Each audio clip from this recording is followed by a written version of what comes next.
Thank you for joining us on this episode of Legal Angle with Emmanuel the Law Olawale.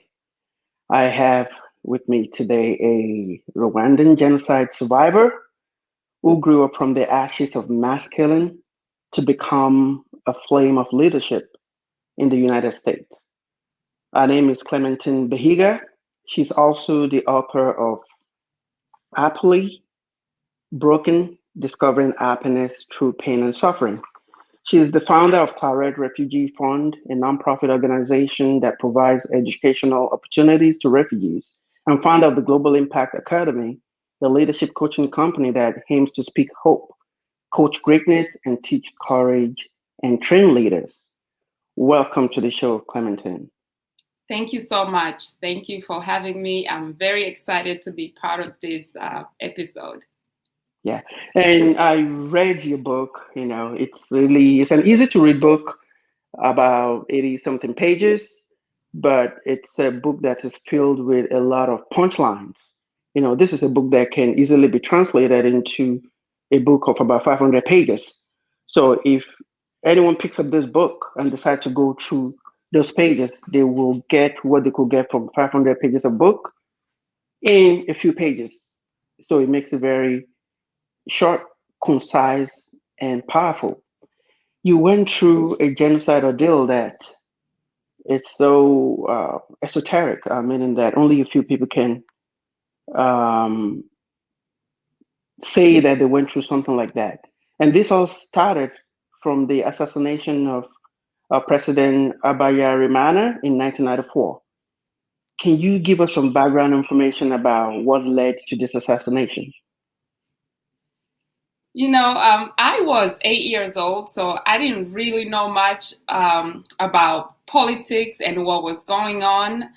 All I knew was that there were two main ethnic groups. There were the Hutus and the Tutsis, and they just wanted to overpower one another so they can take over the country. And as far as the deep political issues and conflicts that were going on, I really wasn't aware of it, and my family wasn't really political, so they didn't really tell us exactly what was going on. But in my mind, as an 8-year-old, all I knew is, there are Hutus and Tutsis, and they're pretty much killing each other. And for me, I grew up for a long, not a long time, I was 8, but the whole entire time, I didn't even know whether I was a Hutu or a Tutsi. I just knew I was a Rwandan child, right? Um, but later on, I came to learn about, what was taking place. At that time, it was the Hutu extremists that were killing the Tutsis. And then at one point, the Tutsis started killing Hutus. And it was just a big, massive war. But these are all things that I read about and, heard people say. And just because of the whole political nature, I didn't want to focus on who was killing who.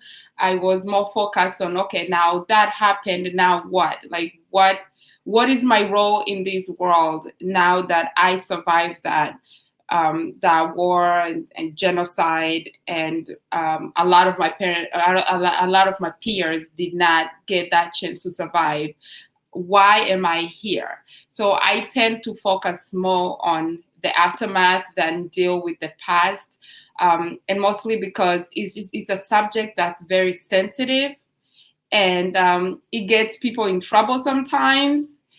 And so you kind of have to walk a very thin line, and just do what you can with what you can do, with where you are. So I focused on the post, and just keep on moving. Thank you. Yeah, because it's for an 8-year-old that you don't really know what's going on in the country. My first account of reading about the Rwandan genocide was about two books written by Immaculée Ibigaliza, and Hmm. about our own rendition of the story was based on how an adult sees it. So Right. it's actually quite educating or informative for me to now read and experience from from the experience of a child, of an Right. 8-year-old. So I get to see the other side because she was an adult when it happened, so she was able to relate what happened to her. But you relating as from the eye of an 8-year-old, it's really quite. I find it to be. It was quite emotional for me because I had to put myself in that shoes. I have to put, I have an 8-year-old daughter now. I have to just imagine her to be you, to go through what you went through. You started it off by saying how you got to know what was going on because your parents tried to shield you from what was going on. So they didn't, when the killing started, they didn't let you go out. But you're so curious. You had to climb the ladder that was against the wall of the compound. Tell us what you saw. Yeah, so my parents, of course, they were very protective of us, just like any parent would. And as you mentioned, you have an 8-year-old girl, and I can see how we can be very emotional. I have a 9-year-old boy, and I look at him now, and I'm thinking he could not survive that. He could not survive that, and it does get me very emotional. When I look at him and I think about what I was doing at his age and what he's doing now, and but I was a very stubborn girl. I just needed to know, why are my parents keeping me from looking outside? Usually they'll let us go out and play. Growing up in Africa, you go out on the street and play and come back when it's dark, and you don't have any worries. But I knew they weren't anywhere around, so I climbed the ladder, and as I got at the top, I wished I had not climbed the ladder. I literally saw dead bodies of our neighbors, chopped into pieces. And I could, because I know what my neighbors wore, I know what they look like, I could tell, oh, that's this person's head, and that's the rest of the body. That's that little kid's head, and that's the rest of his body. It was just one of those sights that you never want to see. It was very hard to erase from my memory. Even after Hotel Rwanda came out, I remember I watched it because I was at a university that didn't really know much about it, and I wanted to invite the guest, the one who was portrayed in the movie. But watching it was so hard. It's like that image came back in my mind, and every time I think about it, I ask myself, why did you even do it? You silly little girl. You should have listened to your parents. Yeah, I understand how you feel that way. Reading your book and your story, I also see that ladder climbing experience as a kind of metaphor for your life. You're just a soul that is so intellectually curious that it's hard for anyone to keep you grounded. So you just have to find out for yourself. That's very And, true. And that and gets me in trouble sometimes, but it's okay. I always get through it. those people who get in trouble are the ones that makes the world move around. They just have to be Yes, that you know what they curious. say, women who behave never make history. Yes. Yes. So you wrote that people were dying so close to one another that in such large numbers there was no time to mourn. What was that like? I mean, there really was no time to mourn. I remember walking down a road, like in the movie Hotel Rwanda, where they have a whole bunch of people. Like in my mind, I imagine a herd of cows just running down the street, and there were bullets going through the people, and you could be walking around next to someone and a bullet would catch them, and you don't sit and check whether they're even dead or not. You just keep on moving, because this is survival, this is fight or flight, and at this time you're running for your life, and you don't even realize that people have died until you get to a place where you can actually sit and reflect on on what you just went through, because you are in shock. They say you go through the motions and then you go through the emotions. So you're literally going through the motions of surviving. And once you get to a place where your body feels like, okay, now it's safe, that's when all the emotions come. That's when you realize, oh my God, I lost my friend, I lost my child, I lost my father, I lost my mother. And fortunately for my family, we were very lucky. I still have all my siblings, all 9 of them, and my parents are still alive. So it's such a blessing, and I don't take it lightly. Um, and it just gives me hope, and it makes me want to live my life to the fullest, but make sure that I'm making an impact, because I'm in a position where a lot of people are not in. What was it like for, you were 8 year old? When did you realize the majesty of the danger you were in? I realized that I actually was not going to make it when my mom, the car my mom was in, and myself and my older brothers. So we were separate. My mom was in a car with the youngest siblings, and she was 8 months pregnant, and my brothers and I were walking alongside.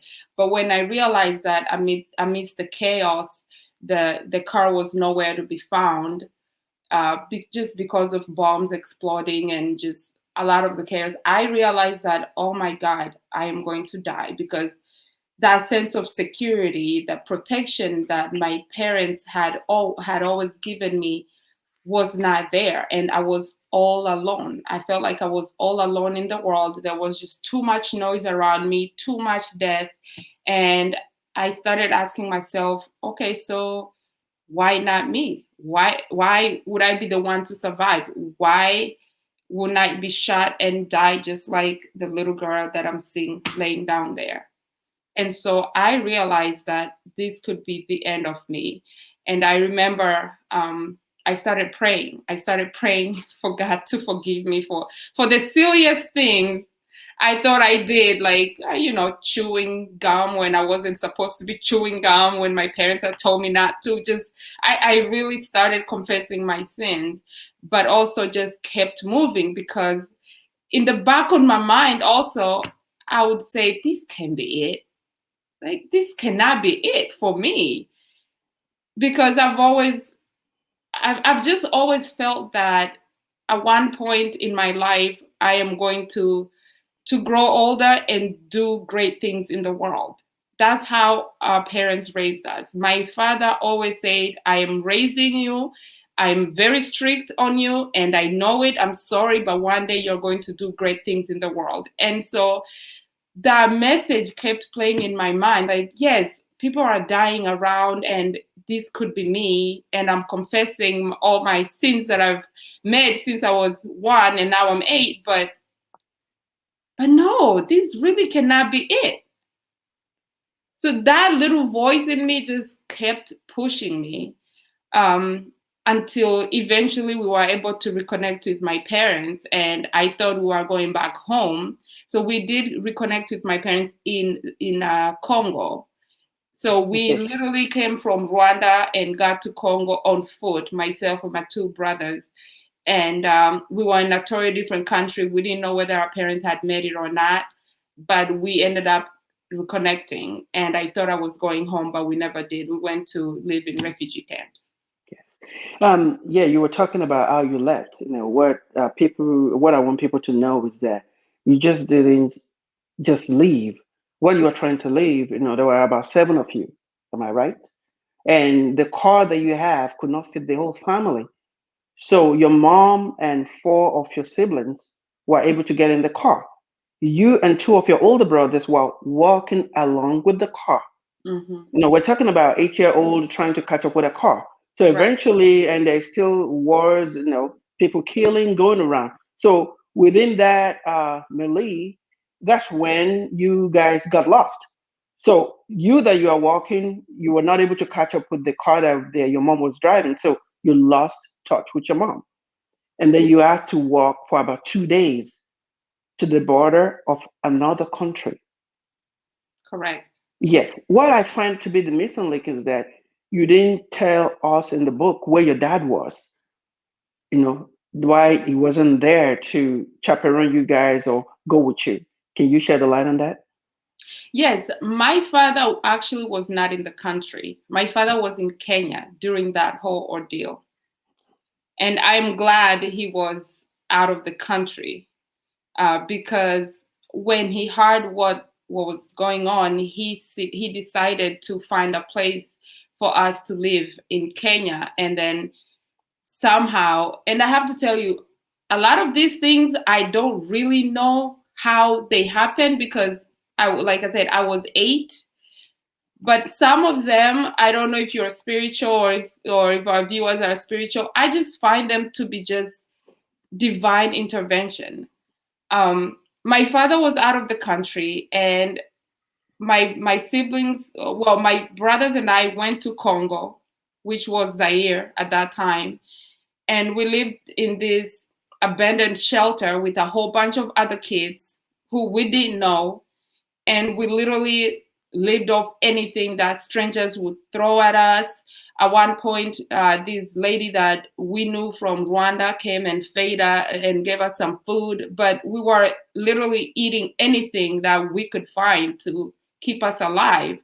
And we were there. I can't really, the timeline kind of blurs in my mind, but in my mind, I felt like I was there for an eternity, because every single day was like a week for me. It just took so long, and going to sleep and waking up in the same misery.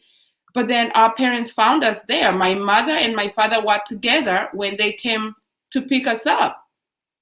And the way that happened is, there was a radio that used to broadcast whereabouts of kids who are lost and unclaimed for. And so that's how they found us and came to get us. And I remember seeing a small white car coming towards us. I was sitting outside on a rock, just miserable, waiting for an intervention, or waiting for just God to take me.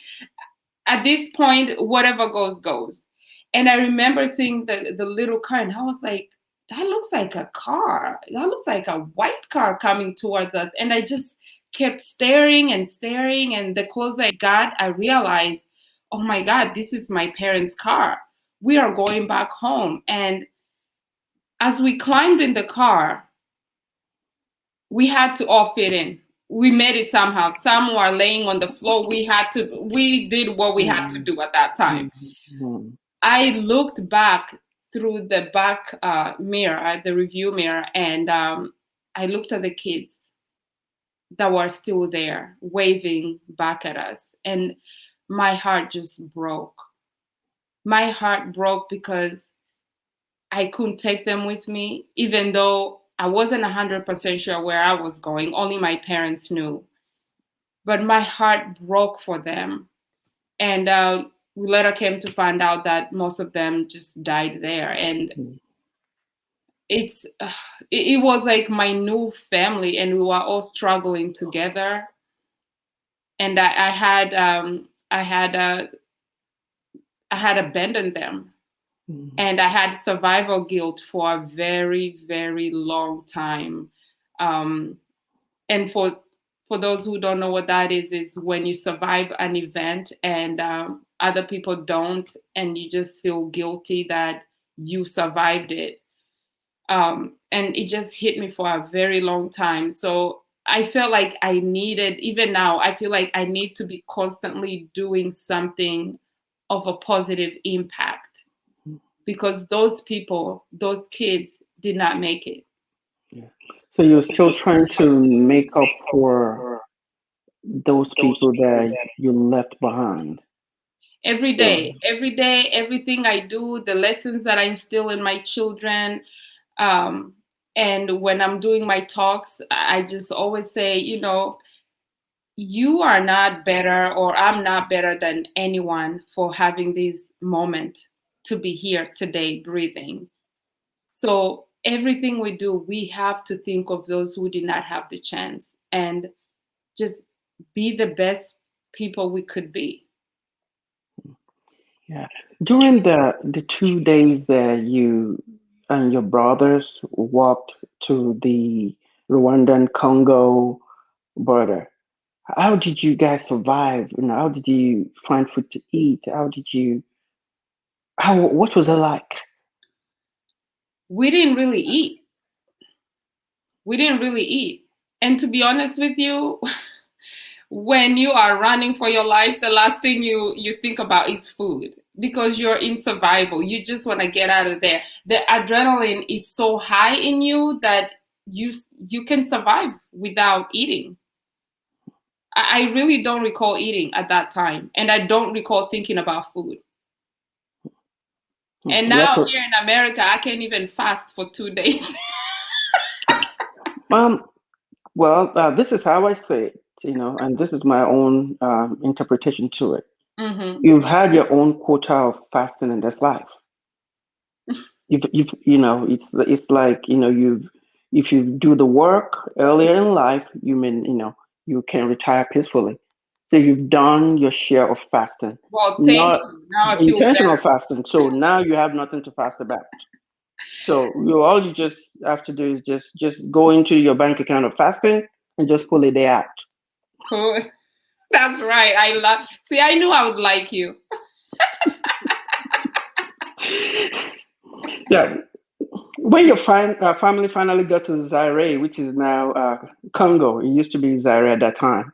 Hmm. um, you finally reunited with your parents, and you say you have the survivor's guilt of those kids that were not able to get out. But when you finally reunite with your parents, now you have to learn how to live again with a family. What was that transition like? And Well, that's okay. yeah. Go ahead. And there's some decisions that your parents have to make because now you have this large sized family with little resources. Hmm. And when it was time for you guys to go to school, they have to pick because they couldn't afford to send all those 7 kids to school. And they picked two. You are not among the two. How did you feel? Wow. See, you're taking me places. Oh, you know what? I've done so many interviews. This question has not come up at all. This is actually the first time someone asked me this question. And it's interesting that you're asking me this because, as you know, I'm a very curious minded person. And I love school, I love learning. And when that happened, and I blamed my parents at that time, of course. I was angry. I felt like my parents were picking favorites. I kept asking myself, am I not smart enough? Is that why they only picked my oldest brother and my younger sister? So I started self-doubting myself because, when your parents don't see something in you, then no one is going to see it in you, right? And I was just bitter. I was bitter. I stayed home all day, cooking, cleaning, trying to like stay alive, helping out my mother, and she eventually had the baby, so helping out. And I remember my time in Rwanda before the war. We had maids. We we were very comfortable. We had maids, we had chauffeurs, we had cooks, and I felt like a maid at the house. And so it was very tough, and I didn't realize later on how much sacrifice my parents made because they could have chosen not to put any one of us kids in school.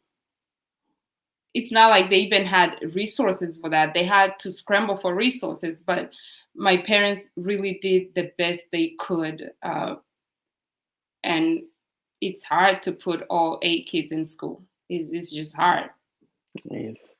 And yeah, and from for a child doesn't understand that because I No. understand what I was growing up too. Whenever my parents says no, you take it personal. You think that they could do it, they just didn't want to do it. And in spite of the wretchedness of what was going on, and people were still stealing and robbing from other people. In fact, your family experienced an armed robbery situation. Do you want to tell us about that? Yes, yes. So we ended up finding a house that was decent before we actually went in the refugee camps. And there was this car. Someone used to come and park a car next to our house. We didn't know whose car that was. Uh, but the police had followed that car many times. And one day we were sleeping and we heard a loud knock on the door. And so my mother went and opened the door, and there were three police holding guns, and they were screaming, give us the key, give us the key. And mind you, this is the police. These are not robbers, right? This is the police. And my mother said, "What key?" And they said the key to the car. And it was I remember it vividly. It was a very nice SUV. And my mom said, "That's not our car." And so they got angry and they started slapping her. And I remember I was sleeping in the room, myself and my two younger sisters. So I hurried and got off the bed and took them and put them under my bed and told them to keep quiet.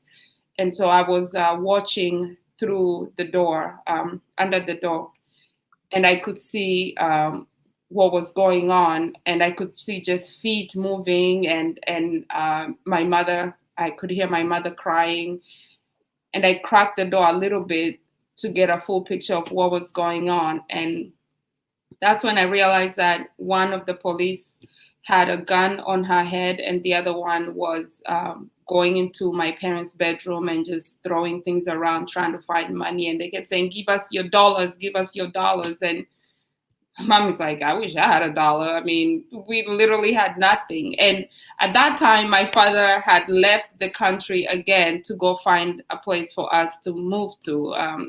He had gone back to Kenya. And so my other brother was sleeping on a mattress on the floor in the living room, and the police came, and he was so little and malnourished, you couldn't even tell there was a kid on there. And the police came and took one end of the mattress and threw it across the room. And my poor brother, he flew with the mattress and landed back on the mattress and just kept sleeping like nothing happened. Even now, he's the deepest sleeper I've ever had. It's like he wasn't even there for the whole ordeal. And the police they got tired of asking my mother for the keys and the money, and they figured that, okay, this woman doesn't really have the keys. So they kept looking in pockets and took a $20 bill that my mom had. That was the only money that she had on her. And thank God that they spared her life, because as a refugee in Congo, you didn't really have any rights. No one was going to claim you if they killed you. You couldn't call 911 because they're right there in front of you, trying to take everything you own. So they ended up taking this thermos with, we call it ijikoma. It's like a drink. It's wheat flour mixed with water and sugar, and it's supposed to help a woman have breast milk. And they ended up taking that. And later on, after we got over the whole ordeal, we kept saying, well, I guess his wife had just had a baby and she needed breast milk. Sometimes you gotta find a way to just go through these things and laugh about it. Yeah. And with your young, with your, 2 days after, my father eventually came, and we went to live in refugee camps, which were in a way more secure because we were among other refugees. But then the death toll was just, it was huge. And you said with your brother, when with that experience with your brother and how he slept throughout the ordeal, even though they moved him violently, you wrote that during this time, most kids would just go to bed and not wake up. And at Mhm. that time, you thought maybe your brother was dead too. Yes, definitely. With the way things were going, with the amount of death that was going around, I even was afraid of going to sleep because I didn't know if I was gonna wake up. Right. So when that happens, we were like, oh wow, okay. So he's gone. And in the morning after everything had happened, I remember waking up to go see and check on him, and he was already up. I was like, oh God, thank you, Jesus. That was just one of those moments of relief. And we asked him if he knows what had transpired the night before. He didn't know. And I was like, okay, he's lucky. I want to be able to sleep through something like that. Like I wanted to sleep through the whole experience. That's the physical definition of peace. In the Yes. midst of turbulence, you're just peaceful. And at the end of the day, he wasn't hurt. Yeah, and then you talked about there are a lot of kids too that were doing a lot of stealing because of the high level of poverty, food insecurity, hunger. There was this 8-year-old boy that was stealing everything, including women's dresses, He up to a stole my point that, dress. I'm still so mad about that. He stole my dress. So he was known for stealing, period. His own mother was so tired of him stealing that she built a fire and put his hand on the fire and burned it for stealing. Because I mean, it must have been some kind of disorder. Like, how can you steal so much that your mother burns you and you still go around stealing? So my mother had gotten me this dress, and one day I couldn't find it, and I literally saw the little boy wearing my dress. And I told my mom, I said, look, he stole my dress. He's just walking around in my dress. And my mother said, you know what, that's it. That's not gonna happen. My mother is a very peaceful woman. She's very peaceful, but she had it. She went and took that dress off of him and just gave him the African lesson.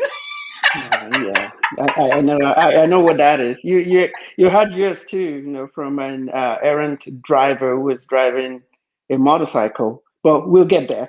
Oh, that was not an African lesson. That was an African death.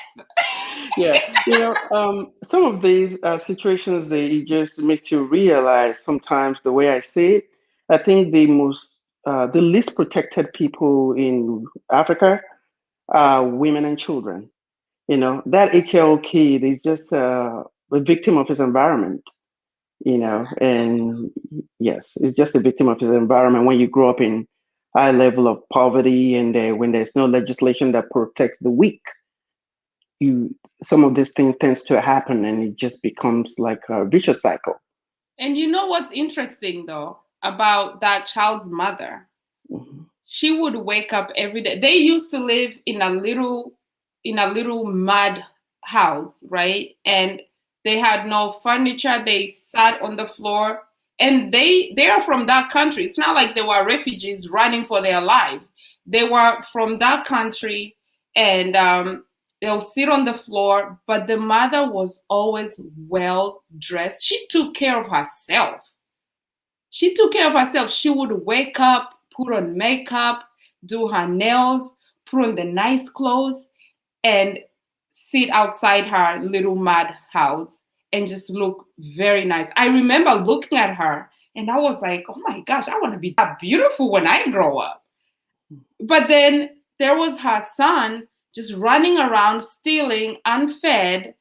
And as an 8-year-old, I was like, things are not connecting here in my head because my mother will never do that, you know? So I didn't really realize what was going on. But the women in Congo, they are known to just really take care of themselves. It does not matter what the kids are doing as long as they look presentable.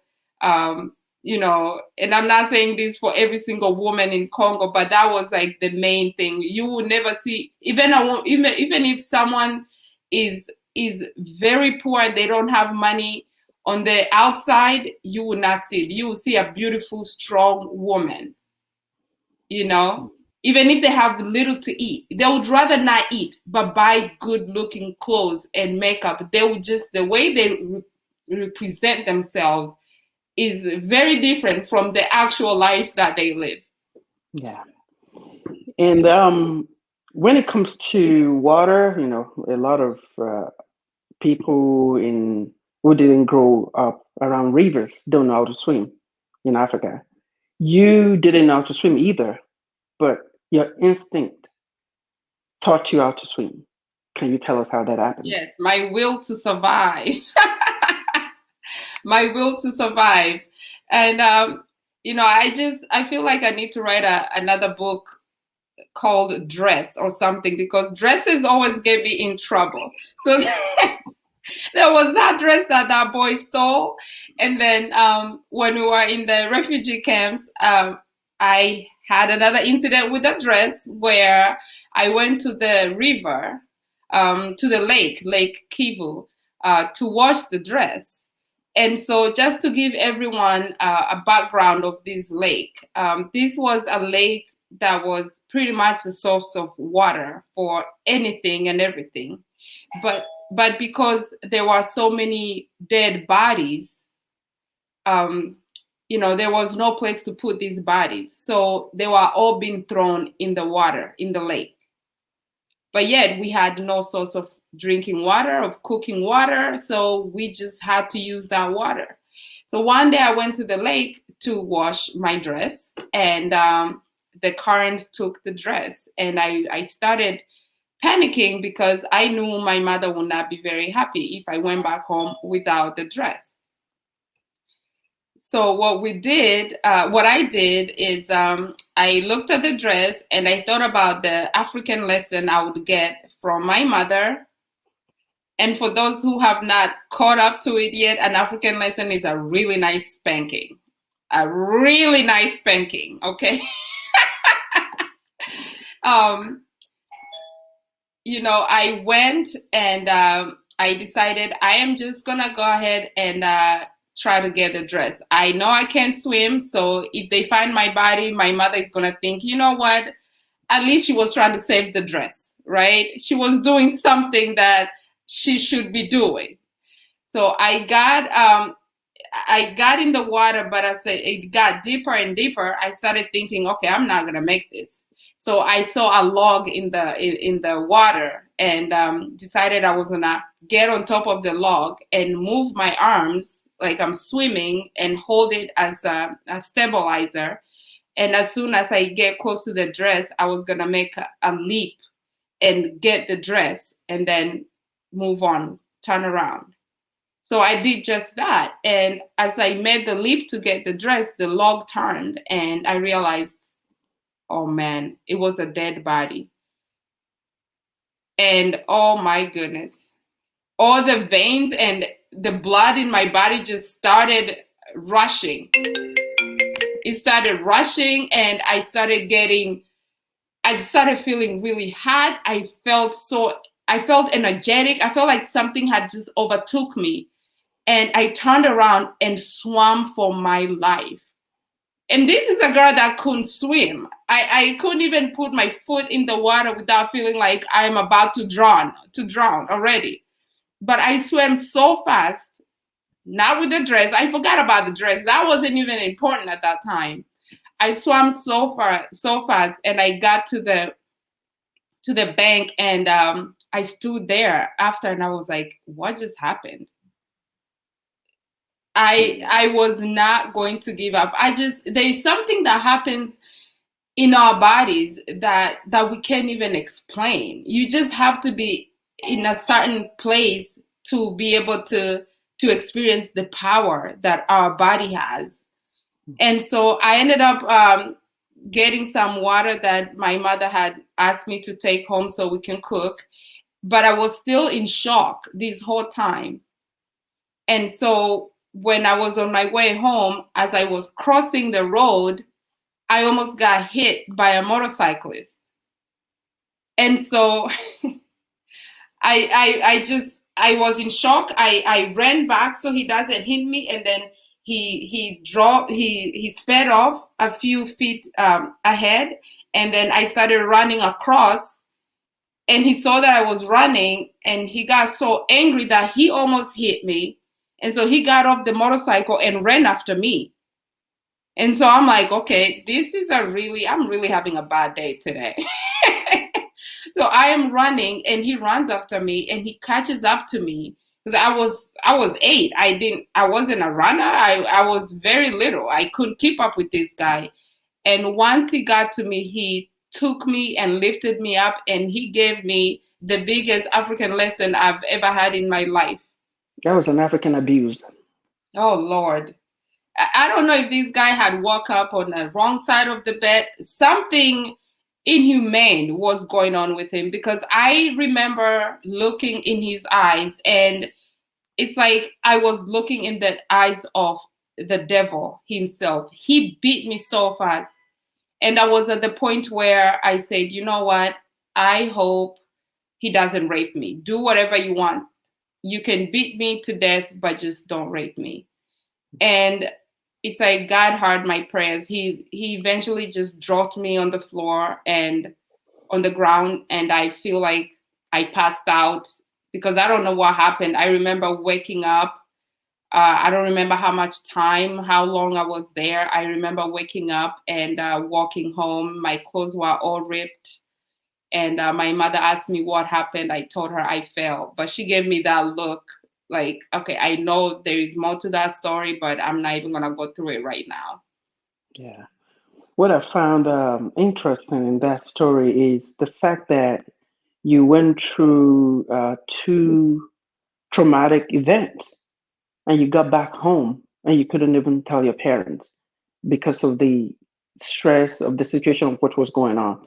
Because they highly likely with that, even if you told them, it's like even at that age, you've learned how to internalize Yeah, your issues and deal with them instead of you think that maybe by you telling them you're going to compound the situation you don't even know you will not get spanked again. right, right. Yeah. I thought I would get in trouble. I thought I would be told you should have been more careful. And I honestly knew that my mother was going through a lot also. I got in tuned with her feelings somehow. I feel like in those couple weeks, I just grew. I grew tremendously and I wasn't a little girl anymore. And, there are many things that happened that I haven't even disclosed in a book or on any talk or interview. And a lot of people speculate what that is, but it's just you learn to internalize things and deal with them in a different way. Wait, yeah. And when you were in the refugee camp, food was so scarce that a lot of kids and adults died of hunger because they were so malnourished. Up to a point, because and the way that you were being fed at that time, it's like you have to wait on this line to line up for food. And Right. you've been so traumatized by that experience that even lining up for food at buffets or parties right now still I gets to you. I don't. Yeah, and things happen and you don't connect the dots until you don't really connect the dots right away. You find yourself doing certain things and like I'm very curious and I always sat down and asked myself, why don't I ever go to a buffet? At a wedding or even, going to a buffet restaurant. Like it's something that you would have to force me to do it in order for me to do it. I'll do it to appease someone. But I remember we would just stand in line for a whole day with a little cup in our hands to go get some porridge. And by the time I get there, there's nothing, you know, oh, most of it is gone. So even now, when I go to a restaurant or when there is a wedding and there's a buffet, I don't go. I have to go first or go last. I don't want to Okay. stand in a line. That was trauma. Finally, things seems to be picking up a little bit, but now I don't know if I can call it pick up, but regardless of how dark it is, there will be that morning will come, sun will come, so there is still also there will be that glint of light. And one of those glints of light came when you got to Kenya.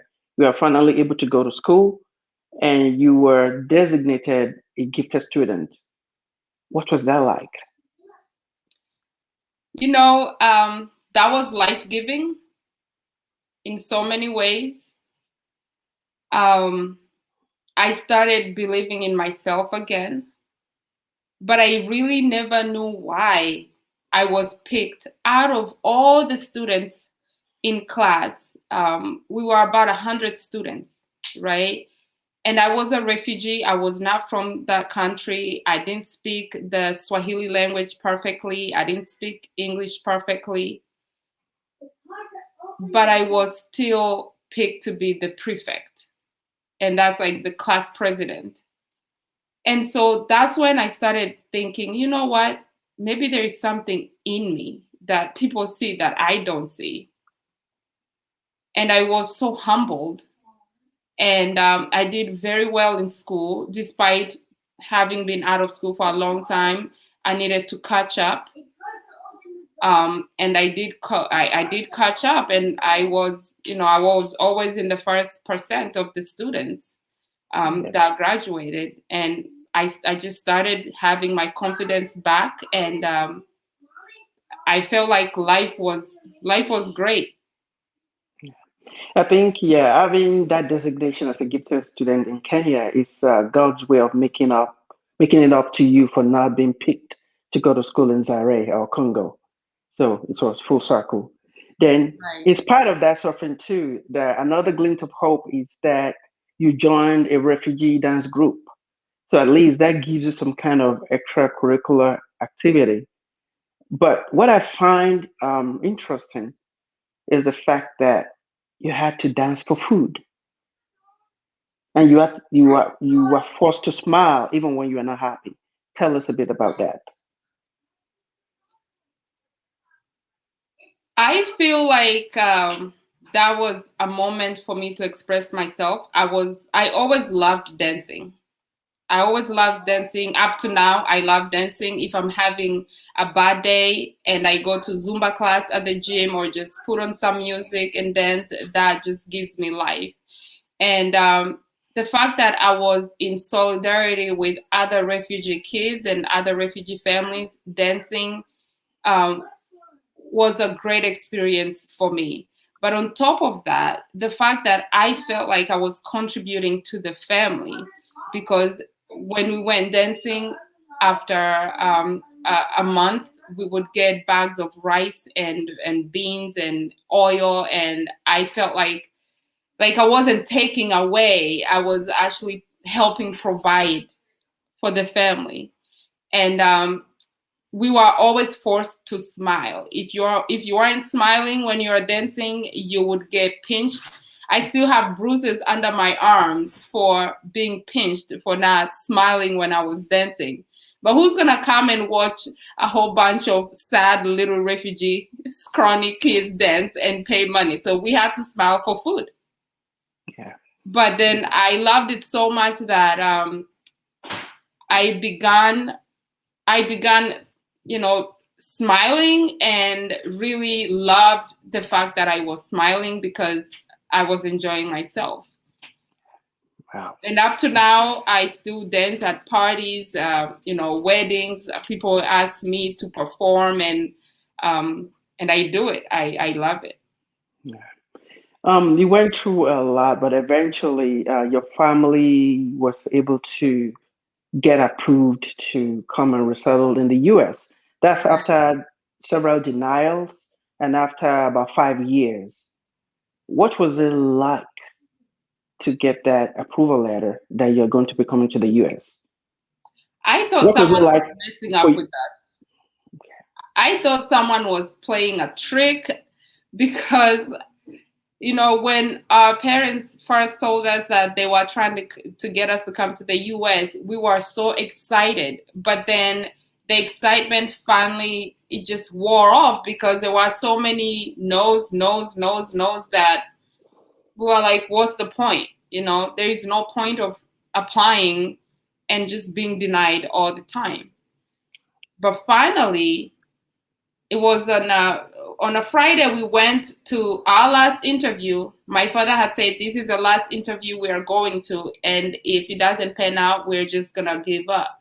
So we went on a Friday and they denied us. And on a Tuesday, we got a letter saying that we are coming in 2 days. Another divine intervention that I cannot explain at all. And so when we were told that we were coming to the US, I felt like I was so excited. I couldn't even comprehend life in the US. You see people on video. We used to watch soap operas at our friend's house and just the life that these people on TV were living. I could not imagine living that life. And I remember the first thing I thought about was, I am going to go to the US and sit on a couch.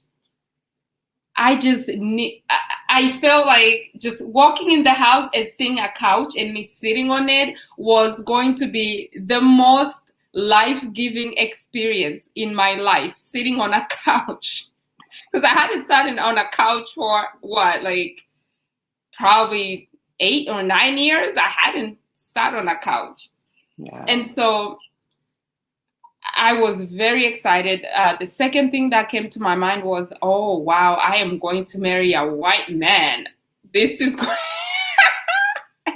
and I don't know why that came in my mind at that time. I am literally, at that time, I was 13 years old. And I always knew that I wanted to get married and have kids. But that's like the first thing that came in my mind. And I was like, okay, I guess I'm going to have me a white man for a husband, because Black men don't live in America. I didn't see any Black people represented on TV.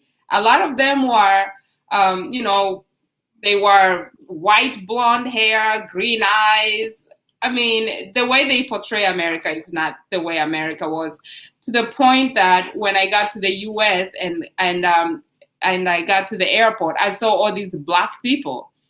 And I was like, they must all be refugees being admitted to the US. I didn't know they all lived here. Yeah, the mind of a child. And when you finally got to the US in 1999, what was the culture shock like for you? Oh my goodness, where do I even begin? First of all, it was around Halloween, okay? So I'm walking around. I remember we went to live in this like middle high class neighborhood that my uncle lived in at that time. And mind you, my uncle lived in the US, but in my mind, I just couldn't comprehend that Black people live in the US. But so in this neighborhood, it was very nice, very clean. I was sitting on a couch all day. I was eating whatever I wanted, snacks, all kinds of foods of different color, like red, white, green. And I'm like, why does this food look like this, And I remember going outside one day and our neighbor had decorated for Halloween, and he had a hanging skull in his tree, like a hanging body, a whole body that looked like it was dead, hanging. And all my trauma just came back. For someone coming from your background, yes. I said, oh, Lord, this has followed me all the way to the US. We have dead bodies. I had to make sure that I was in the US because I couldn't believe it. And then we used to take walks around the neighborhood, and I would see more and more and more. And I'm like, why are people celebrating dead people? That was the biggest culture shock. And even up to now, I mean, I'm used to it now, but you will never see me decorate for Halloween. I just, up to now, I don't get it. My kids ask me, oh, are we going to decorate for Halloween? No. When you grow up and you have your own family, you can do whatever you want, but that's not going to happen here. I take them trick-or-treating, but, that's about it. Snow was a big shock. I mean, you hear stories from Africans about experiencing snow for the first time. It's beautiful until you step in it. Oh my God. I remember one time I thought my toes were literally gonna fall off. I was waiting for a bus outside to take me to school, and I wasn't wearing snow boots. I was wearing just very simple, clumsy shoes, and the bus was late, but my toes were getting really, really, really cold. They literally froze, and I started crying. I didn't know what to do. I felt like I was frozen too. I was afraid to move. I thought if I moved, my body would break. So eventually I said, you know what? I'm just going to go back to the house. I'm going to figure out a way to get back to the house because I'm going to freeze to death out here. So I went back to the house, and I remember taking off my shoes very slowly. And when I got to the socks, I had to like touch my toes first to make sure they're still intact. Because I was thinking if I take off these socks, my toes are going with them. You have to make sure they're still alive. And when you started going to school in the US, it was such, I don't know if I can call it a good experience for you because you experienced so much bullying about your race, about your ethnicity, about your accent, even though it Everything. was a private Catholic school. This is how you put it. You said, out of everything I had gone through the previous years, my high school years were the hardest 4 years of my life and continues to be. The bullying was real. It was. It really was. Because so when I came here, I went to eighth grade. Eighth grade was pretty okay. You know, the kids are still young.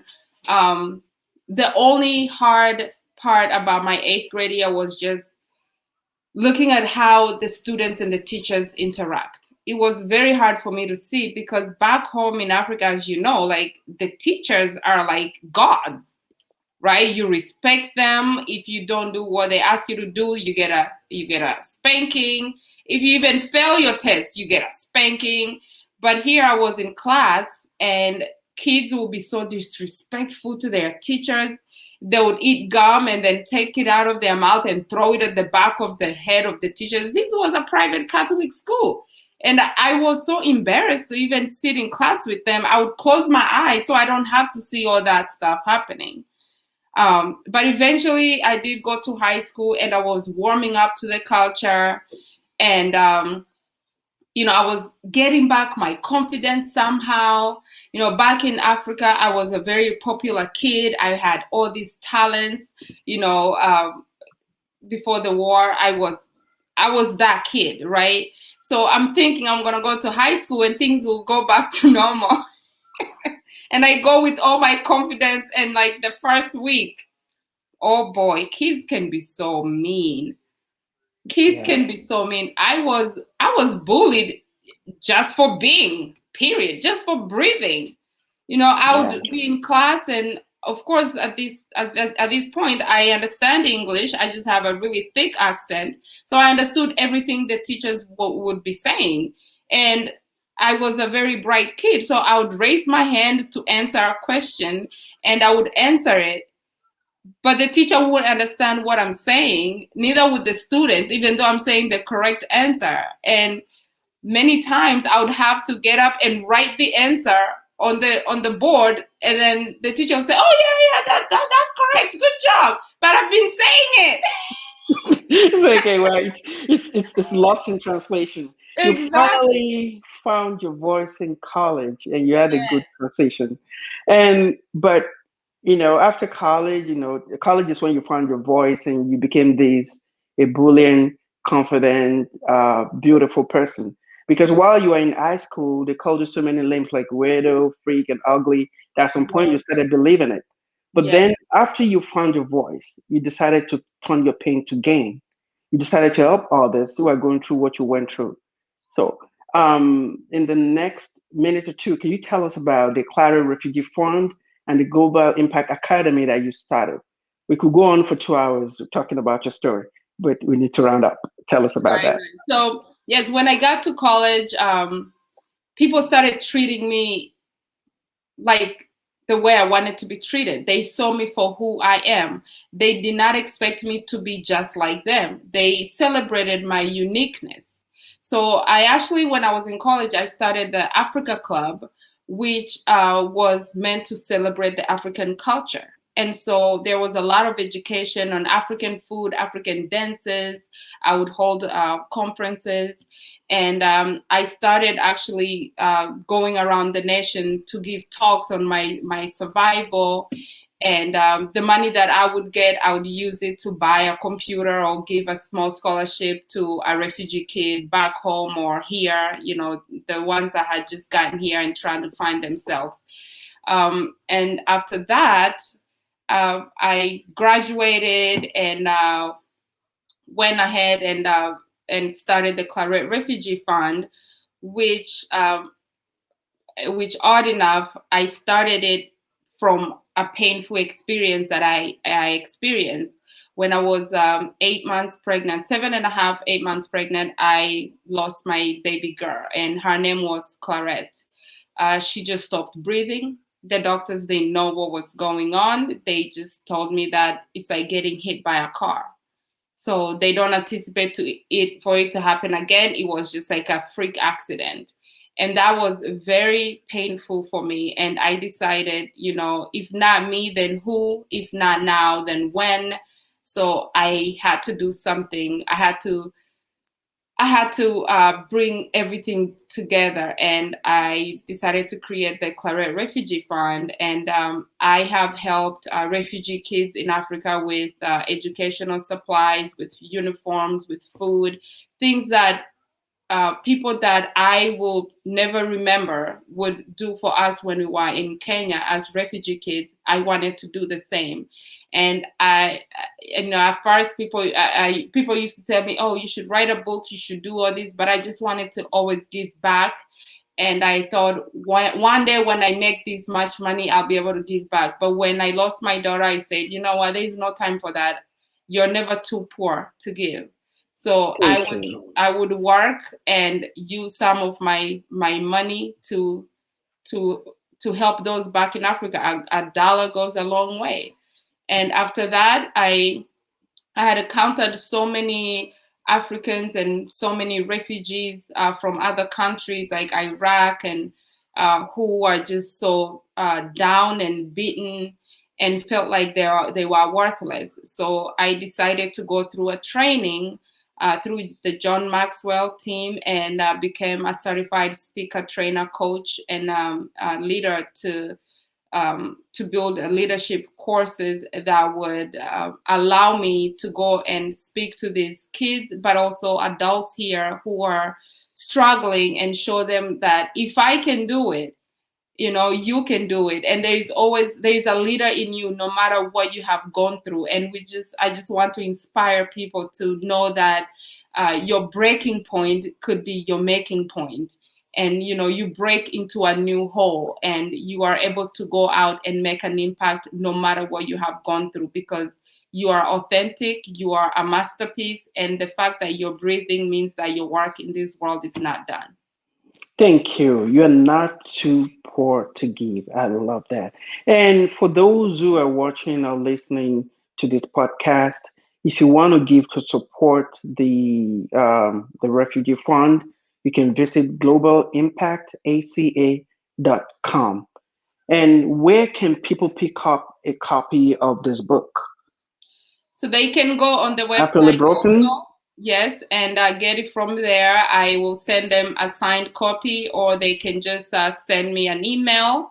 And my email is on the screen also. It's And clembihiga at hotmail.com. And the right, name of the book is called Happily Broken, happily Discovering broken. Happily Broken, Discovering Happiness Through Pain and Suffering by Clementine Bihiga.